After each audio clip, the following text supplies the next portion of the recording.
दोस्तों वीडियो बहुत बड़ा है। अगर आप पूरा वीडियो नहीं देखना चाहते तो वीडियो को कुछ मिनट तक देखिए और बंद कर दीजिए। फिर दूसरी बार जब ये वीडियो देखेंगे तो जहाँ तक आप बंद किए थे वहीं से शुरू हो जाएगा। ये यूट्यूब का नियम है, आपको पता होगा। ये रियल विष्णु पुराण बुक है। तो पिछले वीडियो पे हमने यहाँ तक पढ़ा था, उसके बाद इस वीडियो पे हम यहाँ से कंटिन्यू शुरू करते हैं। अपने शरीर का बल बढ़ जाने से संपूर्ण गंधर्वों को मार डाला और फिर अपने नगर में लौट आया। उस समय समस्त नागराजों ने नर्मदा को ये वर दिया कि जो कोई तेरा स्मरण करते हुए तेरा नाम लेगा उसको सर्व विश्व कोई भय ना होगा। इस विषय में ये श्लोक भी है। नर्मदा को प्रातःकाल नमस्कार है और रात्रिकाल में भी नर्मदा को नमस्कार है। हे नर्मदे, तुमको बारंबार नमस्कार है। तुम मेरी विष और सर्प से रक्षा करो। इसका उच्चारण करते हुए दिन अथवा रात्रि में किसी समय भी अंधकार में जाने से सर्प नहीं काटता तथा इसका स्मरण करके भोजन करने वाले का खाया हुआ विष भी घातक नहीं होता। पुरुकुत्स को नागपतियों ने ये वर दिया कि तुम्हारी संतान का कभी अंत ना होगा। पुरुकुत्स ने नर्मदा से त्रसदस्यु नामक पुत्र उत्पन्न किया। त्रसदस्यु से अनरण्य हुआ, जिसे दिग्विजय के समय रावण ने मारा था। अच्छा, उसको रावण ने मारा था। अनरण्य ने पृषदस्यु के हरेश्व के हस्त के सुमना के त्रिधन्वा के त्रयारुणी और त्रयारुणी के सत्यव्रत नामक पुत्र हुआ, जो पीछे त्रिशंकु कहलाया। वो त्रिशंकु चांडाल हो गया था। एक बार 12 वर्ष तक अनावृष्टि रही। उस समय विश्वामित्र मुनि के स्त्री और बाल बच्चों के पोषण के लिए तथा अपनी चांडालता को छुड़ाने के लिए वो गंगा जी के तट पर एक बट के वृक्ष पर प्रतिदिन मृग का मांस बांध आता था। इससे प्रसन्न होकर विश्वामित्र जी ने उसे सदैव स्वर्ग भेज दिया। त्रिशंकु से हरिश्चंद्र से रोहिताश्व से हरित से चंचू से विजय और वासुदेव, विजय से रुरुक और रुरुक से वृक का जन्म हुआ। वृक के बाहु नामक पुत्र हुआ, जो है और तालजंग आदि क्षत्रियों से पराजित होकर अपनी गर्भवती पटरानी के सहित वन में चला गया था। पटरानी की सौत ने उसका गर्भ रोकने की इच्छा से उसे विष खिला दिया। उसके प्रभाव से उसका गर्भ 7 वर्ष तक गर्भाशय ही में रहा। अंत में बाहु वृद्धावस्था के कारण औरव मुनि के आश्रम के समीप मर गया। तब उसकी पटरानी ने चिता बनाकर उस पर पति का शव स्थापित कर उसके साथ सती होने का निश्चय किया। उसी समय भूत, भविष्यत और वर्तमान तीनों काल के जानने वाले भगवान औरव ने अपने आश्रम से निकलकर उससे कहा, ऐ साध्वी, इस व्यर्थ दुराग्रह को छोड़।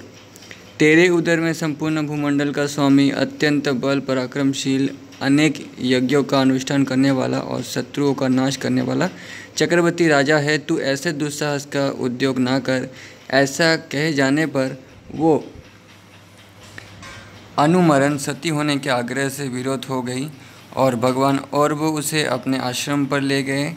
वहाँ कुछ ही दिनों में उसके उस विष के साथ ही एक अति तेजस्वी बालक ने जन्म लिया।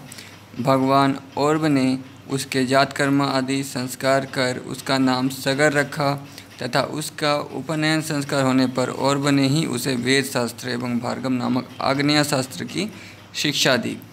बुद्धि का विकास होने पर उस बालक ने अपनी माता से कहा, माँ, ये तो बता, इस तपोवन में हम क्यों रहते हैं और हमारे पिता कहाँ हैं।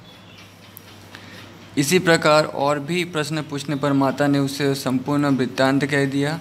तब तो पिता के राज्यापहरण को सहन न कर सकने के कारण उसने है और तालसंद आदि क्षत्रियों को मार डालने की प्रतिज्ञा की और प्राय सभी है और तालजंग वंशीय राजाओं को नष्ट कर दिया। उनके पश्चात शक, यवन, कंबोज, पारत और पहवगन भी हताहत होकर सगर के कुल गुरु वशिष्ठ जी की शरण में गए। वशिष्ठ जी ने उन्हें जीवन मृत, जीते हुए ही मरे हुए के समान सगर से कहा, बेटा, इन जीते जी मरे हुए को पीछा करने से क्या लाभ है। देख, तेरी प्रतिज्ञा को पूर्ण करने के लिए मैंने ही इन्हें स्वधर्म और द्विजातियों के संसर्ग से वंचित कर दिया है। राजा ने जो आज्ञा कहकर गुरुजी के कथन का अनुमोदन किया, और उनके वेश बदलवा दिया। उसने यवनों के सिर मुंडवा दिए, सरकों को अर्धमुंडित कर दिया, पारदों के लंबे लंबे केस रखवा दिए, पवों के मूछ दाढ़ी रखवा दी तथा इनको और इनके समान अन्यान्य क्षत्रियों को भी स्वाध्याय और वसट कारादि से बहिष्कृत कर दिया। अपने धर्म को छोड़ देने के कारण ब्राह्मणों ने भी इनका परित्याग कर दिया, अतः ये म्लेच्छ हो गए। तदनंतर महाराज सगर अपनी राजधानी में आकर अप्रतिहत सैन्य से युक्त हो इस संपूर्ण सप्तद्वीपवती पृथ्वी का शासन करने लगे। सगर, सौहार्द, खड़बंग और भगवान राम के चरित्र का वर्णन। पराशर जी बोले, कश्यपसुता सुमति और विदर्भ राजकन्या केशिनी ये राजा सगर की 2 स्त्रियां थीं। उनसे संतान प्राप्ति के लिए परम समाधि द्वारा आराधना किए जाने पर भगवान और ने ये वर दिया, एक से वंश की वृद्धि करने वाला एक पुत्र और दूसरी से 60,000 पुत्र उत्पन्न होंगे। इनमें से जिसको जो अभिष्ट हो वो इच्छापूर्वक उसी को ग्रहण कर सकती है। उनके ऐसा कहने पर केशिनी ने एक तथा सुमति ने 60,000 पुत्रों का वर मांगा। महर्षि के तथास्तु कहने पर कुछ ही दिनों में केशिनी ने वंश को बढ़ाने वाले असमंजस नामक एक पुत्र को जन्म दिया और कश्यप कुमारी सुमति से 60 सहस्र पुत्र उत्पन्न हुए। राजकुमार असमंजस के अंशुमान नामक पुत्र हुआ। ये असमंजस बाल्यावस्था से ही बड़ा दुराचारी था। पिता ने सोचा कि बाल्यावस्था के बीत जाने पर यह बहुत समझदार होगा, किंतु यौवन के बीत जाने पर भी जब उसका आचरण न सुधरा तो पिता ने उसे त्याग दिया। उनके 60,000 पुत्रों ने भी असमंजस के चरित्र का ही अनुकरण किया। तब असमंजस के चरित्र का अनुकरण करने वाले उन सगर पुत्रों द्वारा संसार में यज्ञादि सन्मार्ग का उच्छेद हो जाने पर सकल विद्यानिधान अशेष दोषहीन भगवान पुरुषोत्तम के अंशभूत श्री कपिल देव से देवताओं ने प्रणाम करने के अनंतर उनके विषय में कहा, भगवान राजा सगर के ये सभी पुत्र असमंजस के चरित्र का ही अनुसरण कर रहे हैं। इन सब के असन्मार्ग में प्रवृत्त रहने से संसार की क्या दशा होगी। प्रभु, संसार में दीन जनों की रक्षा के लिए ही आपने ये शरीर ग्रहण किया है, अतः इस घोर आपत्ति के से संसार की रक्षा कीजिए। ये सुनकर भगवान कपिल ने कहा, ये सब थोड़े ही दिनों में नष्ट हो जाएंगे। इसी समय सागर ने अश्वमेध यज्ञ आरंभ किया। उससे उसके पुत्रों द्वारा सुरक्षित घोड़े को कई व्यक्ति चुराकर पृथ्वी में घुस गया। तब उस घोड़े के खुरों के चिन्हों का अनुसरण करते हुए उनके पुत्र में से प्रत्येक ने एक एक योजन पृथ्वी खोद डाली। तो दोस्तों, मेरे वाल्मीकि रामायण के वीडियोस भी देख सकते हैं, उसमें भी यही स्टोरी लिखा हुआ है जो राम को सुनाई जाती है। एक ऋषि बताते हैं, ताल तथा पाताल में पहुंचकर उन राजकुमारों ने अपने घोड़े को फिरता हुआ देखा। पास ही में मेधावरणहीन शरद काल के सूर्य के समान अपने तेज से संपूर्ण दिशाओं को प्रकाशित करते हुए घोड़ों को चुराने वाले परमशी कपिल को सिर झुकाए बैठे देखा। तब तो वे दुरात्मा अपने अस्त्र शस्त्रों को उठाकर, यही हमारा अपकारी और यज्ञ में विघ्न डालने वाला है, इस घोड़े को चुराने वाले को मारो, ऐसा चिल्लाते हुए उनकी ओर दौड़े। तब भगवान कपिल देव के कुछ आँख बदल कर देखते ही वे सब अपने ही शरीर से उत्पन्न हुए अग्नि में जलकर नष्ट हो गए।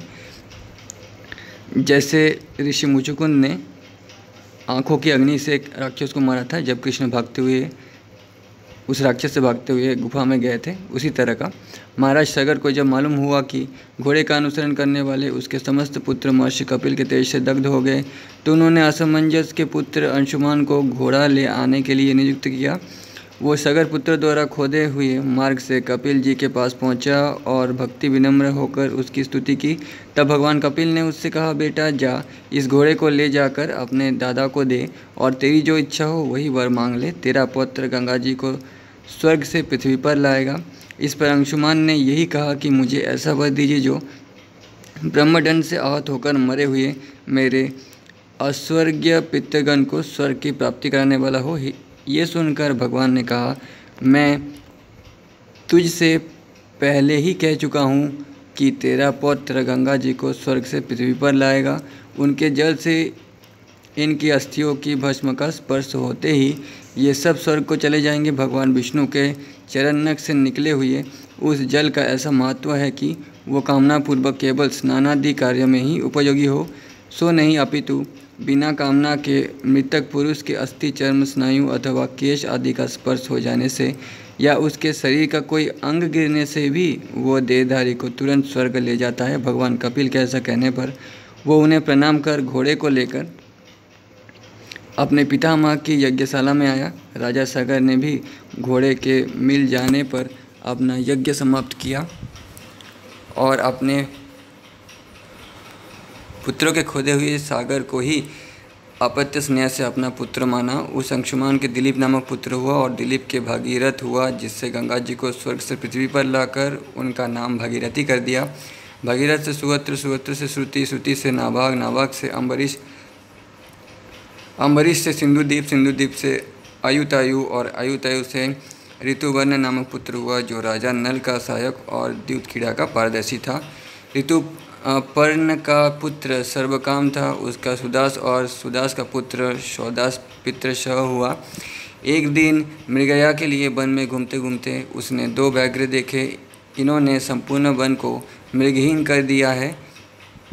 ऐसा समझकर उसने उनमें से एक को बाण से मार डाला। मरते समय वो अति भयंकर रूप क्रूर वदन राक्षस हो गया तथा दूसरा भी मैं इसका बदला लूँगा ऐसा कहकर अंतर्धान हो गया। कालांतर में स्वदास ने एक यज्ञ किया। यज्ञ समाप्त हो जाने पर जब आचार्य वशिष्ठ बाहर चले गए तब वो राक्षस वशिष्ठ जी का रूप बनाकर बोला, यज्ञ के पूर्ण होने पर मुझे नर मांस युक्त भोजन कराना चाहिए, अतः तुम ऐसा अन्न तैयार कराओ, मैं अभी आता हूँ। ऐसा कहकर वो बाहर चला गया। फिर रसोइये का वेश बनाकर राजा की आज्ञा से उसने मनुष्य का मांस पकाकर उसे निवेदन किया। राजा भी उसे सुवर्ण पात्र में रखकर वशिष्ठ जी के आने की प्रतीक्षा करने लगा और उनके आते ही वो मांस निवेदन कर दिया।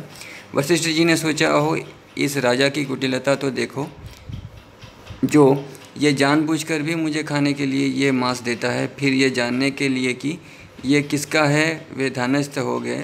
ध्यानावस्था में उन्होंने देखा कि वो तो नर मांस है, यानी इंसान का मांस है। तब तो क्रोध के कारण शुद्ध चित्त होकर उन्होंने राजा को ये शाप दिया, क्योंकि तूने जानबूझकर भी हमारे जैसे तपस्वियों के लिए अत्यंत अवक्ष ये नर मांस मुझे खाने को दिया है, इसलिए तेरी इसी में ललुपता होगी, अर्थात तू राक्षस हो जाएगा। इसका वर्णन महाभारत में भी मिलता है। मेरे महाभारत के वीडियोस भी आप देख सकते हो।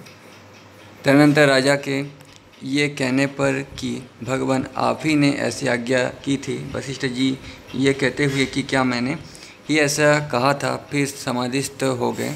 समाधि द्वारा यथार्थ बात जानकर उन्होंने राजा पर अनुग्रह करते हुए कहा, तू अधिक दिन नरमांस भोजन ना करेगा, केवल 12 वर्ष ही तुझे ऐसा करना होगा। वशिष्ठ जी के ऐसा कहने पर राजा स्वदास भी अपनी अंजलि में जल लेकर मुनीश्वर को शाप देने के लिए उद्यत हुए, किंतु अपनी पत्नी मदयंती द्वारा, भगवान ये हमारे कुलगुरु हैं, इन कुलदेव रूप आचार्य को शाप देना उचित नहीं है, ऐसा कहे जाने से शांत हो गया तथा अन्न और मेघ की रक्षा के कारण उस शाप जल को पृथ्वी या आकाश में नहीं फेंका, बल्कि उससे अपने पैरों को भी भिगो लिया। उस क्रोध युक्त जल से उसके पैर झुलस कर चितकबरे हो गए। तभी से उनका नाम कलमांसपाद हुआ तथा वशिष्ठ जी के शाप के प्रभाव से छठे काल में अर्थात तीसरे दिन के अंतिम भाग में वो राक्षस स्वभाव धारण कर वन में घूमते हुए अनेकों मनुष्यों को खाने लगा। एक दिन उसने एक मुनीश्वर को ऋतुकाल के समय अपनी भार्या से संगम करते देखा। मतलब एक मुनि को अपनी पत्नी के साथ समागम या संभोग करते देखा। मतलब एक मुनि उसके पत्नी के साथ संगम कर रहा था। उस अति भीषण राक्षस रूप को देखकर भय से भागते हुए उन दंपतियों में से उसने ब्राह्मण को पकड़ लिया। तब ब्राह्मणी ने उससे नाना प्रकार से प्रार्थना की और कहा, हे राजन, प्रसन्न होइए, आप राक्षस नहीं है बल्कि इक्ष्वाकु कुल तिलक महाराज मित्र सह हैं। आप स्त्री संयोग के सुख को जानने वाले हैं। मैं अतृप्त हूँ, मेरे पति को मारना आपको उचित नहीं है। इस प्रकार उसके नाना प्रकार से विलाप करने पर भी उसने उस ब्राह्मण को इस प्रकार भक्षण कर लिया जैसे बाघ अपने अभिमत पशु को वन में पकड़कर खा जाता है। तब ब्राह्मणी ने अत्यंत क्रोधित होकर राजा को शाप दिया, अरे तूने मेरे अतृप्त रहते हुए भी इस प्रकार मेरे पति को खा लिया, इसलिए कामोपभोग में प्रवृत्त होते ही तेरा अंत हो जाएगा। इस प्रकार शाप देकर वो अग्नि में प्रविष्ट हो गई। तदनंतर 12 वर्ष के अंत में शाप मुक्त हो जाने पर एक दिन विषय काम में प्रवृत्त होने पर रानी मदयंती ने उसी ब्राह्मण के शाप का स्मरण करा दिया। तभी से राजा ने स्त्री संभोग त्याग दिया। पीछे पुत्रहीन राजा के प्रार्थना करने पर वशिष्ठ जी ने मदयंती के गर्भाधान किया। जब उस गर्भ ने 7 वर्ष व्यतीत होने पर भी जन्म नहीं लिया तो देवी मदयंती ने उस पर पत्थर से प्रहार किया। इससे उसी समय पुत्र उत्पन्न हुआ और उसका नाम अश्मक हुआ। अश्मक के मूलक नामक पुत्र हुआ। जब परशुराम जी द्वारा ये पृथ्वी तल क्षत्रियहीन किया जा रहा था, उस समय उस मूलक की रक्षा वस्त्रहीना स्त्रियों ने घेर कर की थी। इससे उसे नारी कवच भी कहते हैं। मूलक के दशरथ के इलीबिल के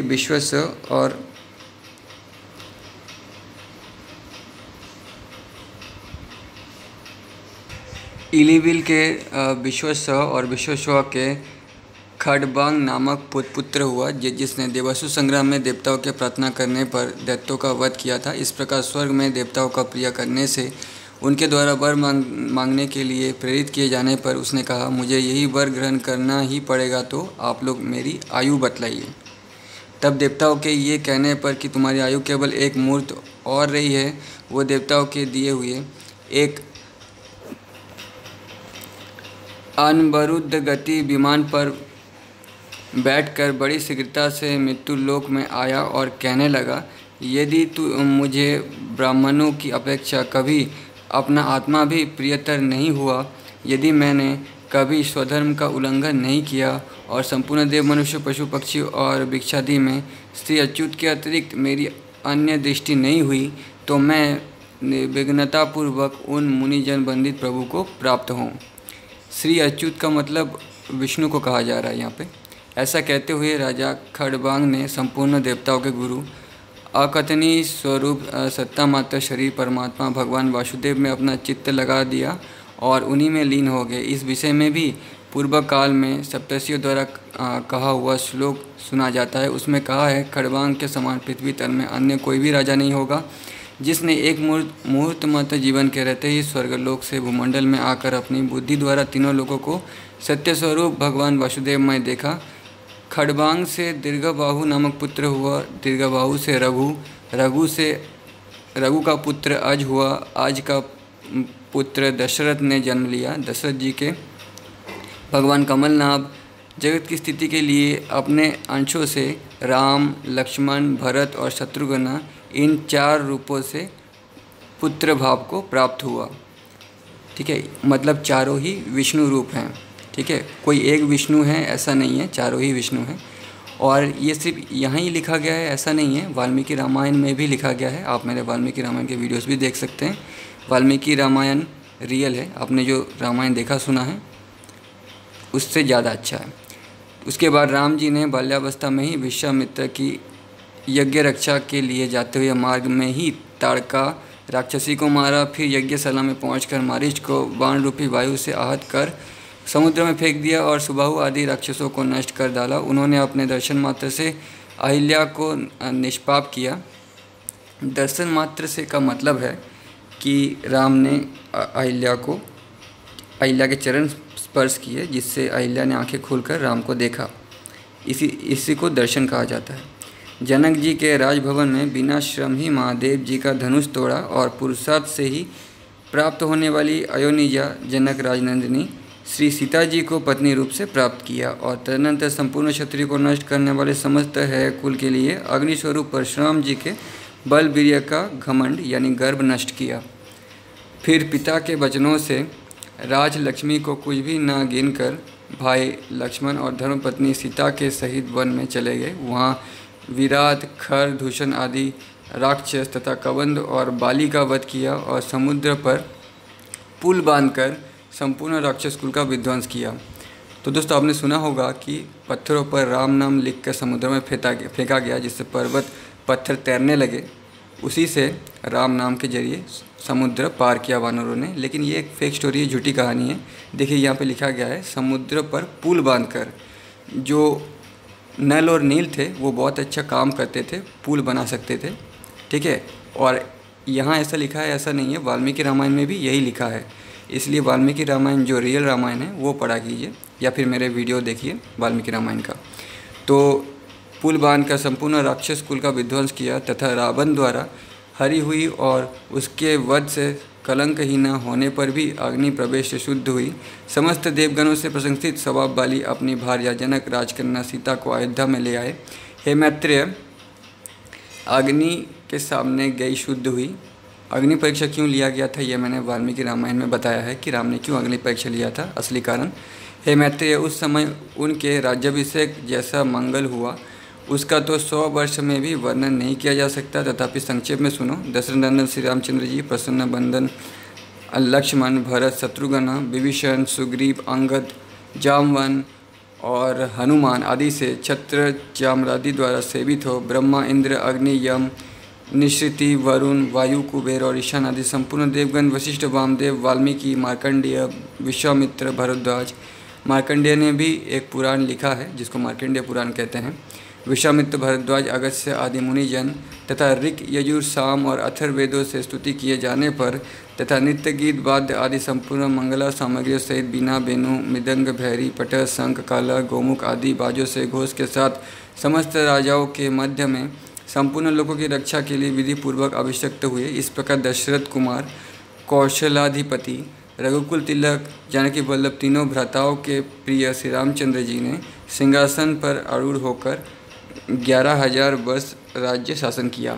तो यहाँ पे उस समय का जो कैलकुलेशन हुआ करता था, उस समय जो युग था बहुत बड़ा था, इसलिए 11,000 बताया जा रहा है। अभी के कैलकुलेशन के हिसाब से और प्रकृति के हिसाब से इसको 11 साल आप मान सकते हैं।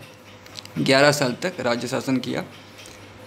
भरत जी ने भी, तो राम का भाई जो था भरत जी ने भी गंधर्व लोक को जीतने के लिए जाकर युद्ध में 3 करोड़ गंधर्वों का वध किया। और शत्रुघ्न जी ने भी अतुलित बलशाली महापराक्रमी मधुपुत्र लवन राक्षस का संहार किया और मथुरा नामक नगर की स्थापना की। इस प्रकार अपने अतिशय बल पराक्रम से महान दुष्टों को नष्ट करने वाले भगवान राम, लक्ष्मण, भरत और शत्रुघ्न संपूर्ण जगत की यथोचित व्यवस्था करने के अनंतर फिर स्वर्गलोक को पधारे। जैसे पांडव पर्वतों को पार करते हुए चलते चलते स्वर्गलोक पहुँचे थे, उसी प्रकार यहाँ पे लिखा है कि राज करने के बाद स्वर्गलोक पधारे, मतलब गए। उनके साथी जो अयोध्या निवासी उन भगवत दशव स्वरूपों के अतिशय अनुरागी थे, उन्होंने भी तन्मय होने के कारण शाल्यक्य मुक्ति प्राप्त की। दुष्ट दलन भगवान राम के कुश और लब नामक 2 पुत्र हुए। तो भगवान के लब और कुश नामक 2 पुत्र हुए। इसी प्रकार लक्ष्मण जी के अंगद और चंद्रकेतु नाम का पुत्र हुआ। भरत जी के तक्ष और पुष्कल तथा शत्रुघ्न जी के सुबाहु और सुरसेन नामक पुत्र हुए। कुश के अतिथि के निषद, निषद के अनल, अनल के नभ, नभ के पुंडरीक, पुंडरीक के शेमधोमा, शेमधोमा के देवानिक, देवानिक के अहिनक, अहिनक के रुरु, रुरु के पारियात्रक, पारियात्रक के देवल, देवल के पुत्र बच्चल, बच्चल के उक्त, उक्त के वज्रनाभ, वज्रनाभ के संखन, संखन के युषिताश्व और युषिताश्व के विश्वेश्वर नामक पुत्र हुआ। विश्वेश्वर के हिरण्यनाभ नामक पुत्र हुआ, जिसने जमिनी के शिष्य महायोगीश्वर यज्ञ बलकय जी से योग विद्या प्राप्त की थी। हिरण्यनाभ का पुत्र पुष्य था, उसका ध्रुव संधि, ध्रुव संधि का सुदर्शन, सुदर्शन का अग्निवर्ण, अग्निवर्ण का शीघ्रज तथा शीघ्रज का पुत्र मरु हुआ, जो इस समय भी योगाभ्यास में तत्पर हुआ।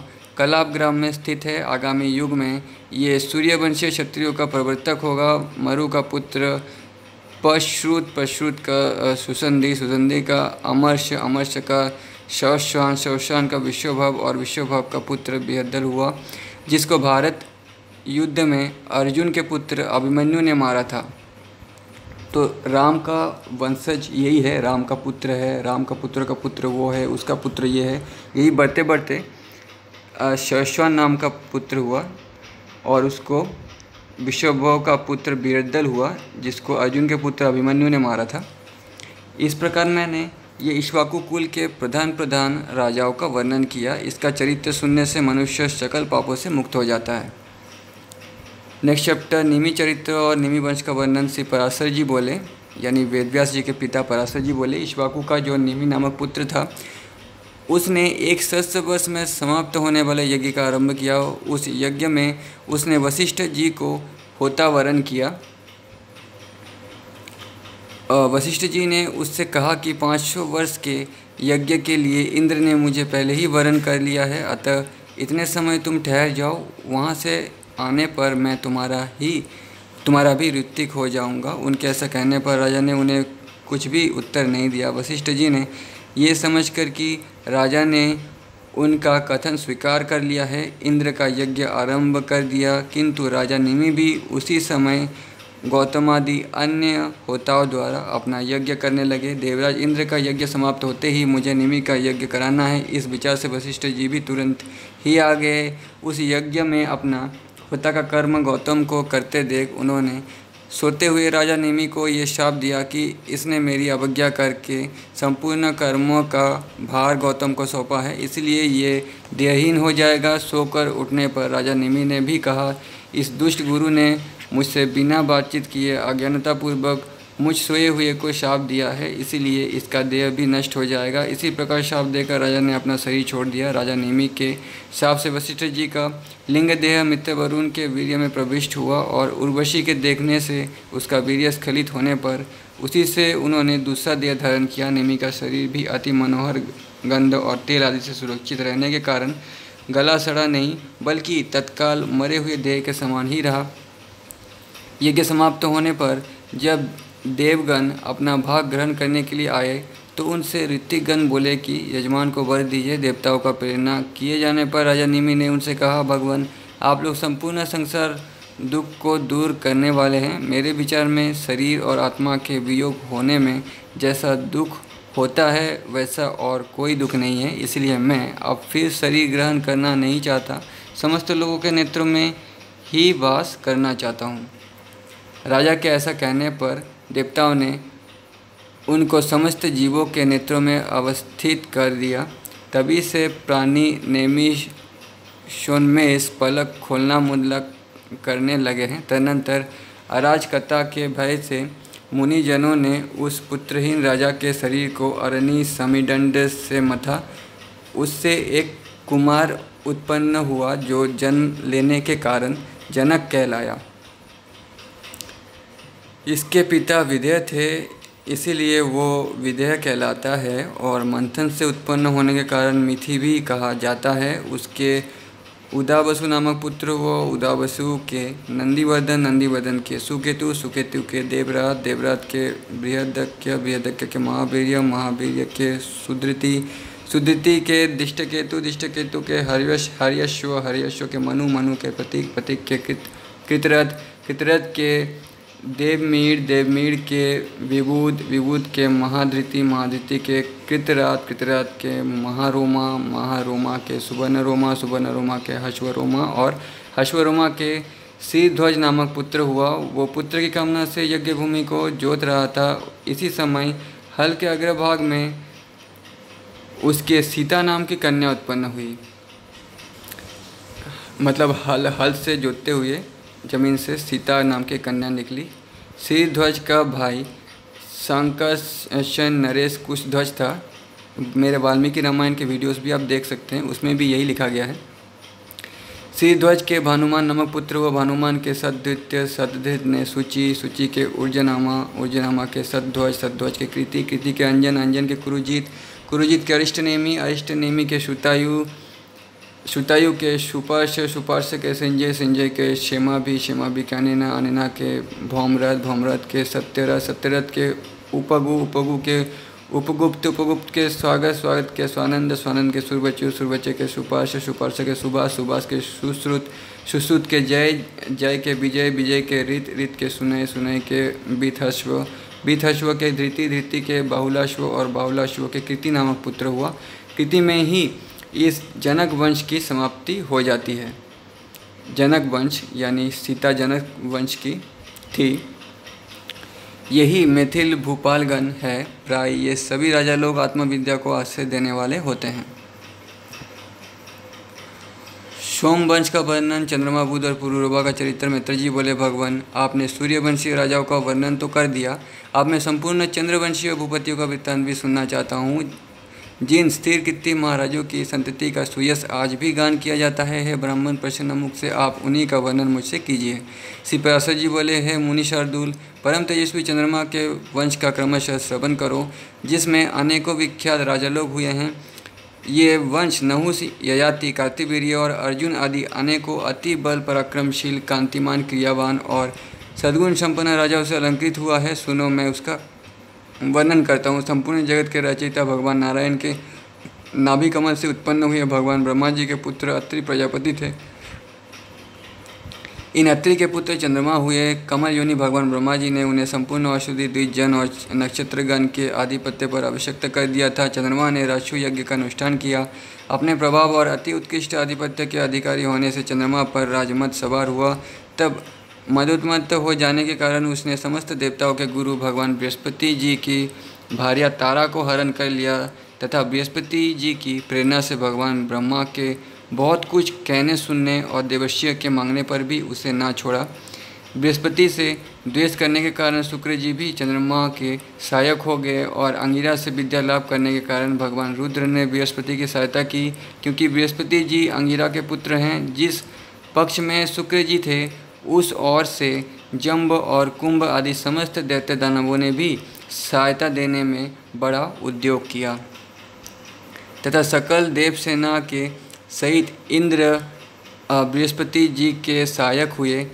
इस प्रकार तारा के लिए उनमें तारकामय नामक अत्यंत घोर युद्ध छिड़ गया। तब रुद्र आदि देवगण दानवों के प्रति और दानवगण देवताओं के प्रति नाना प्रकार के शस्त्र छोड़ने लगे। इस प्रकार देवासुर संग्राम से शुद्ध चित्त हो संपूर्ण संसार ने ब्रह्मा जी की शरण ली। तब भगवान कमल योनि ने भी शुक्र, रुद्र, दानव और देवगण को युद्ध से निवृत्त कर बृहस्पति जी को तारा दिलवा दी। उसे गर्भिणी देखकर बृहस्पति जी ने कहा, मेरे क्षेत्र में तुझको दूसरे का पुत्र धारण करना उचित नहीं है, इसे दूर कर, अधिक दुष्टता करना ठीक नहीं। बृहस्पति जी के ऐसा कहने पर उस पतिव्रता ने पति के वचनानुसार वो गर्भ सींग की झाड़ी में छोड़ दिया, यानी उस गर्भ को छोड़ दिया, यानी गिरवा दिया, ये भी कह सकते हैं। उस छोड़े हुए गर्भ ने अपने तेज से संपूर्ण देवताओं के तेज को मलिन कर दिया। तदनंतर उस बालक की सुंदरता के कारण बृहस्पति और चंद्रमा दोनों को उसे लेने के लिए उत्सुक देवताओं ने संदेह हो जाने के कारण तारा से पूछा, हे सुभगे, तू हमको सच सच बता, ये पुत्र बृहस्पति का है या चंद्रमा का। उनके ऐसा कहने पर तारा ने लज्जावश कुछ भी न कहा। जब बहुत कुछ कहने पर भी वो देवताओं से ना बोली तो वो बालक उसे शाप देने के लिए उद्यत होकर बोला, अरे दुष्ट माँ, तू मेरे पिता का नाम क्यों नहीं बतलाती? तुझ व्यर्थ लज्जावती कि मैं अभी ऐसी गति करूँगा जिससे तू आज से ही इस प्रकार अत्यंत धीरे धीरे बोलना भूल जाएगी। तदनंतर पितामह ब्रह्मा जी ने उस बालक को रोककर तारा से स्वयं ही पूछा, बेटा ठीक ठीक बता, ये पुत्र किसका है, बृहस्पति का या चंद्रमा का? इस पर उसने लज्जापूर्वक कहा, चंद्रमा का। तब तो नक्षत्रपति भगवान चंद्र ने उस बालक को हृदय से लगाकर कहा, बहुत ठीक बेटा, तुम बड़े बुद्धिमान हो, और उनका नाम बुध रख दिया। इस समय उनके निर्मल कपिलों की कांति उच्चवती, वसित और दैवीत्यमान हो रही थी।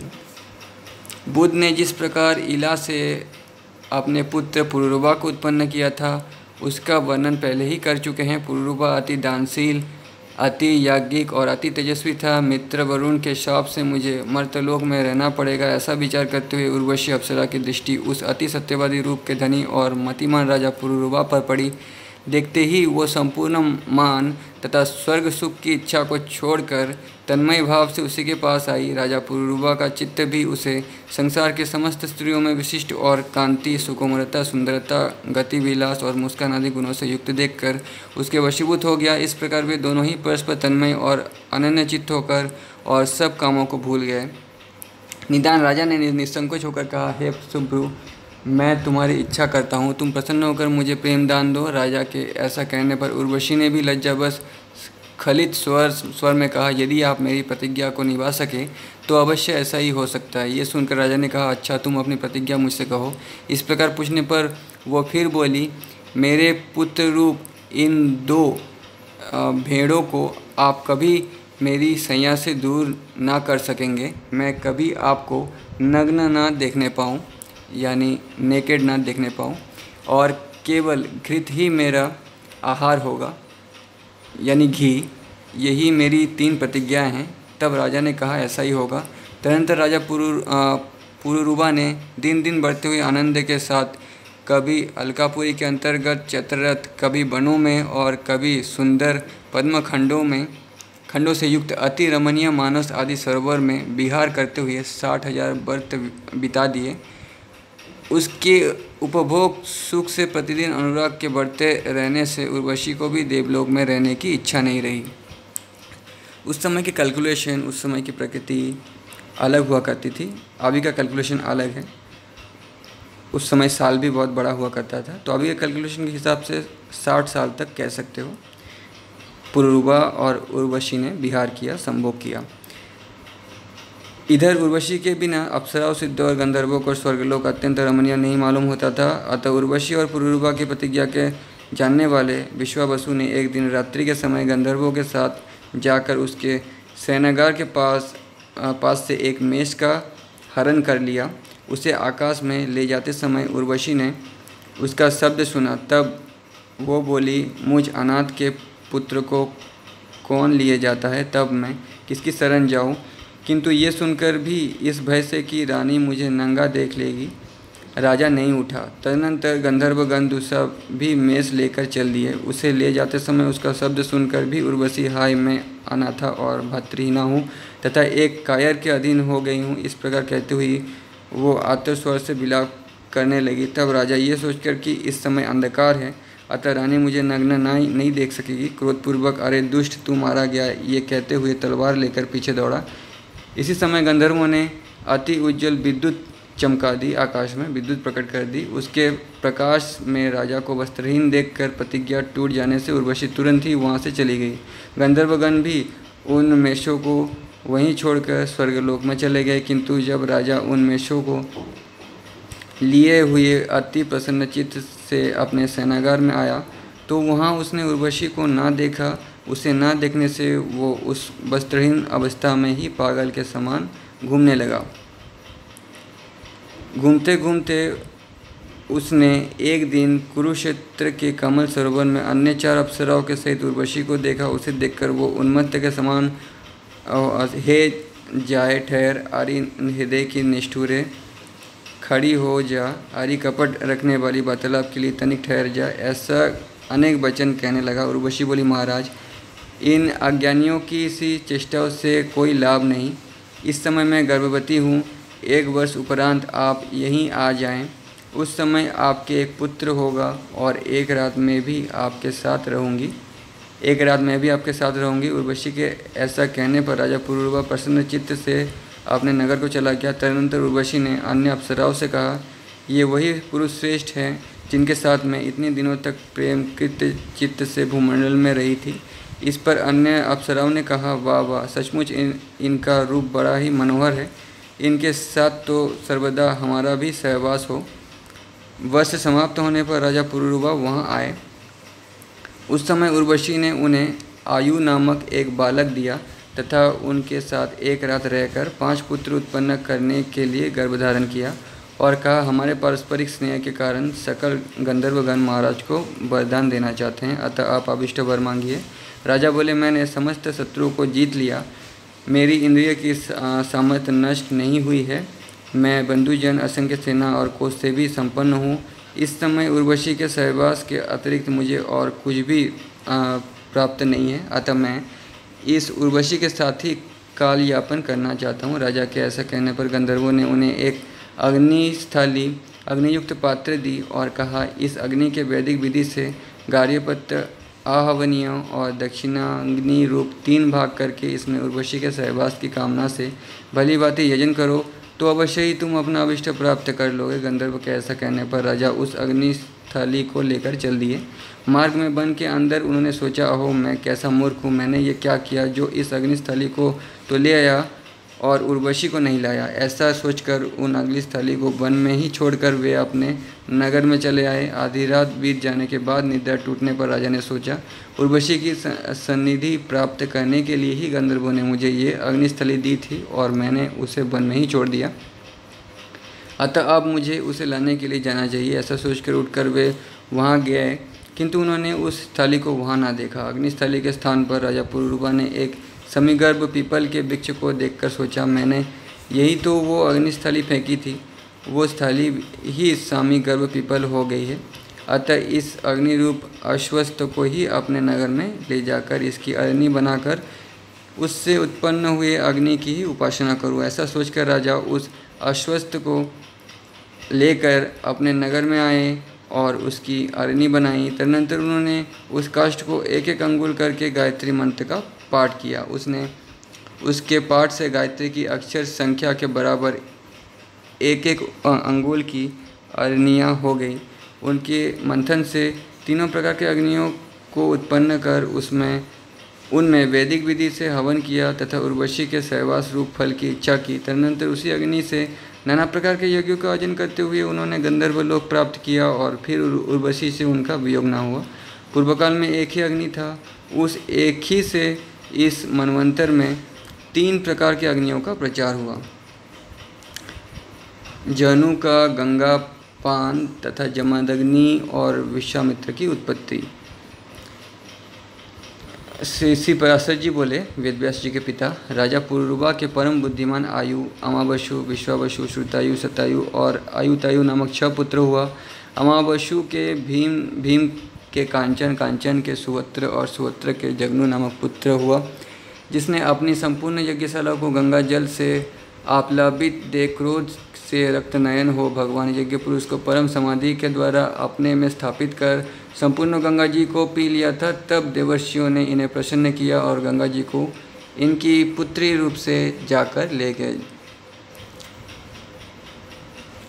जगनु के सुमंतु नामक पुत्र हुआ। सुमंतु के अजक, अजक के बलाकाश्व, बलाकाश्व के कुश और कुश के कुशाम्ब, कुशाम्ब के अधर्तुरजा और वसु 4 नामक 4 पुत्र हुए। उनमें कुशाम्ब ने इस इच्छा से कि मेरे इंद्र के समान पुत्र हो तपस्या की। उसके उग्र तप को देखकर बल में कोई अन्य मेरे समान ना हो जाए, इस भय से इंद्र स्वयं ही इनका पुत्र हो गया। वो गादी नामक पुत्र कौशिक कहलाया। गादी ने सत्यवती नाम की कन्या को जन्म दिया। उसे भृगुपुत्र ऋचिक ने वरण किया। गादी ने अति क्रोधी और अति वृद्ध ब्राह्मणों को कन्या न देने की इच्छा से ऋचिक से कन्या के मूल्य में जो चंद्रमा समान कांतिमान और पवन के तुल्य वेगवान हो ऐसा एक सहस्त्र श्यामकर्ण घोड़े मांगे, किंतु महर्षि ऋचिक ने अश्वतीर्थ से उत्पन्न हुए बड़े वैसे एक सहस्त्र घोड़े उन्हें वरुण से लेकर दे दिए। तब ऋचिक ने उस कन्या से विवाह किया। तदुपरांत एक समय उन्होंने संतान की कामना से सत्यवती के लिए यज्ञ खीर तैयार किया और उसी के द्वारा प्रसन्न किए जाने पर एक क्षत्रिय श्रेष्ठ पुत्र की उत्पत्ति के लिए एक और चरु उसकी माता के लिए भी बनाया, और ये चरु तुम्हारे लिए है तथा ये तुम्हारी माता के लिए, इनका तुम यथोचित उपयोग करना। ऐसा कहकर वे वन को चले गए। उनका उपयोग करते समय सत्यवती की माता ने उससे कहा, बेटे सभी लोग अपने ही लिए सबसे अधिक गुणवान पुत्र चाहते हैं। अपनी पत्नी के भाई के गुणों में किसी की भी विशेष रुचि नहीं होती, अतः तू अपना चरु तो मुझे दे दे और मेरा तू ले ले, क्योंकि मेरे पुत्र को तो संपूर्ण भूमंडल का पालन करना होगा और ब्राह्मण कुमार को तो बल, वीर्य और संपत्ति आदि से लेना ही क्या है। ऐसा कहकर सत्यवती ने अपने चरु अपनी माता को दे दिया। वन से लौटने पर ऋषि ने सत्यवती को देखकर कहा, अरे पापिनी, तूने ऐसा क्या अकार्य किया है जिससे तेरा शरीर ऐसा भयानक प्रतीत होता है। अवश्य ही तूने अपनी माता के लिए तैयार किए चरु का उपयोग किया है, सो ठीक नहीं है।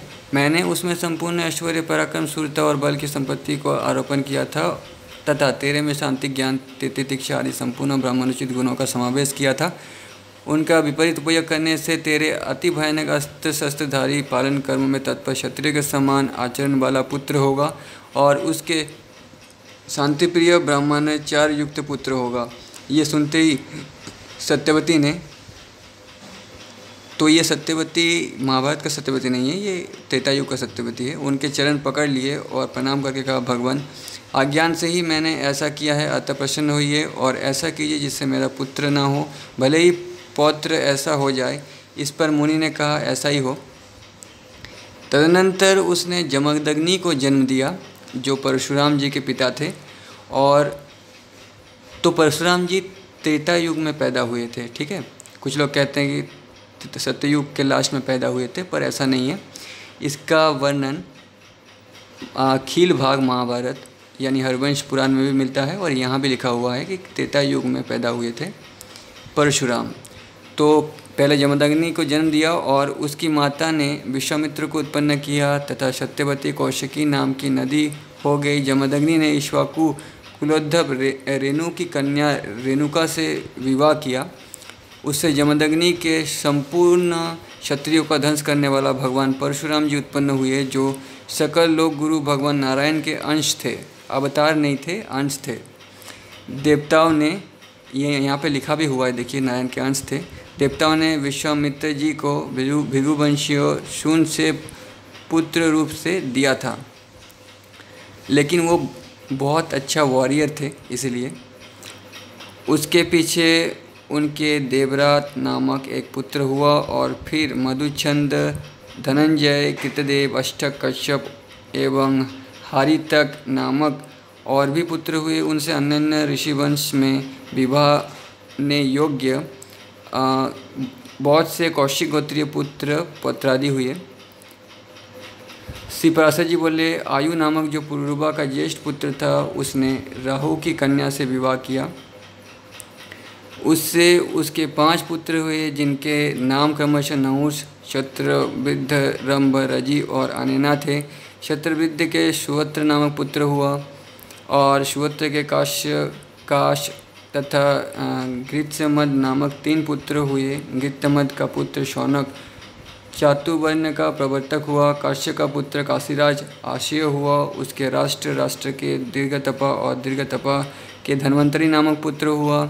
इस धन्वंतरी के शरीर और इंद्रियां जरा आदि विकारों से रहित थी तथा सभी जन्मों में ये संपूर्ण शास्त्रों का जानने वाला था। पूर्व जन्म में भगवान नारायण ने उसे ये वर दिया था कि काशीराज के वंश में उत्पन्न होकर तुम संपूर्ण आयुर्वेद को 8 भागों में विभक्त करोगे और यज्ञ भाग के भोक्ता होगे।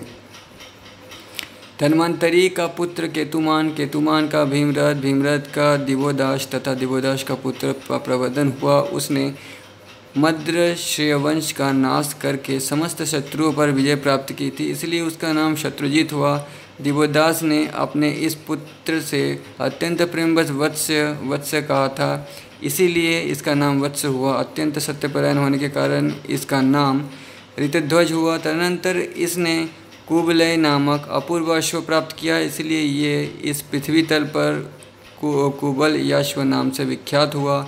इस वत्स के अलर्क नामक पुत्र हुआ, जिसके विषय में ये श्लोक आज तक गाया जाता है। पूर्व काल में अलर्क के अतिरिक्त और किसी ने भी 66 सहस्र वर्ष तक युवावस्था में रहकर पृथ्वी का भोग नहीं किया। उस अलर्क के भी सुन्नति नामक पुत्र हुआ। सुन्नति के सुनीत, सुनीत के सुकेतु, सुकेतु के धर्मकेतु, धर्मकेतु के सत्यकेतु, सत्यकेतु के विभु, विभु के सविभु, सविभु के सुकुमार, सुकुमार के दृष्टिकेतु, दृष्टिकेतु के वितिहोत्र, वितिहोत्र के भार्ग और भार्ग के भार्गभूमि नामक पुत्र हुआ। भार्गभूमि से चातुर्वर्ण का प्रचार हुआ। इस प्रकार काश्य वंश के राजाओं का वर्णन हो चुका। अब रजी की संतान का विवरण सुनो। महाराज रजी और उनके पुत्रों का चरित्र। श्री पराशर जी बोले, रजी के अतुलित बल पराक्रमशाली 500 पुत्र थे। एक बार देवासुर संग्राम के आरंभ में एक दूसरे को मारने की इच्छा वाले देवता और दैत्य ने ब्रह्मा जी के पास जाकर पूछा, भगवान हम दोनों के पारस्परिक कलह में कौन सा पक्ष जीतेगा? तब भगवान ब्रह्मा जी बोले, जिस पक्ष की ओर से राजा रजी शस्त्र धारण कर युद्ध करेगा उसी पक्ष की विजय होगी। तब दैत्य ने जाकर रजी से अपनी सहायता के लिए प्रार्थना की। इस पर रजी बोले, यदि देवताओं को जीतने पर मैं आप लोगों का इंद्र हो सकूं तो आपके पक्ष में लड़ सकता हूं। यह सुनकर दैत्य ने कहा, हम लोग एक बात कहकर उसके विरुद्ध दूसरी तरह का आचरण नहीं करते। हमारे इंद्र तो प्रहलाद जी हैं और उन्हीं के लिए हमारा ये संपूर्ण उद्योग है। ऐसा कहकर जब दैत्यगण चले गए तो देवताओं ने भी आकर राजा से उसी प्रकार प्रार्थना की और उनसे भी उसने वही बात कही। तब देवताओं ने यह कहकर कि आप ही हमारे इंद्र होंगे उसकी बात स्वीकार कर ली। तब रजी ने देव सेना की सहायता करते हुए अनेक महान अस्त्रों से दैत्यों के संपूर्ण सेना नष्ट कर दी। तदनंतर शत्रु पक्ष को जीत चुकने पर देवराज इंद्र ने रजी के दोनों चरणों को अपने मस्तक पर रख कर कहा, भय से रक्षा करने और अन्नदान देने के कारण आप हमारे पिता हैं। आप संपूर्ण लोकों में सर्वोत्तम हैं क्योंकि मैं त्रिलोकेंद्र आपका पुत्र हूँ। इस पर राजा ने हंसकर कहा, अच्छा ऐसा ही सही। शत्रु पक्ष की भी नाना प्रकार की चाटुवाक के युक्त अनुनय विनय का अतिक्रमण करना उचित नहीं है, फिर स्वपक्ष की तो बात ही क्या है। ऐसा कहकर वे अपनी राजधानी को चले गए। इस प्रकार सतक्रतु ही इंद्र पद पर स्थित हुए। पीछे रजी के स्वर्गवासी होने पर देवर्षि नारद जी की प्रेरणा से रजी के पुत्र ने अपने पिता के पुत्र भाव को प्राप्त हुए।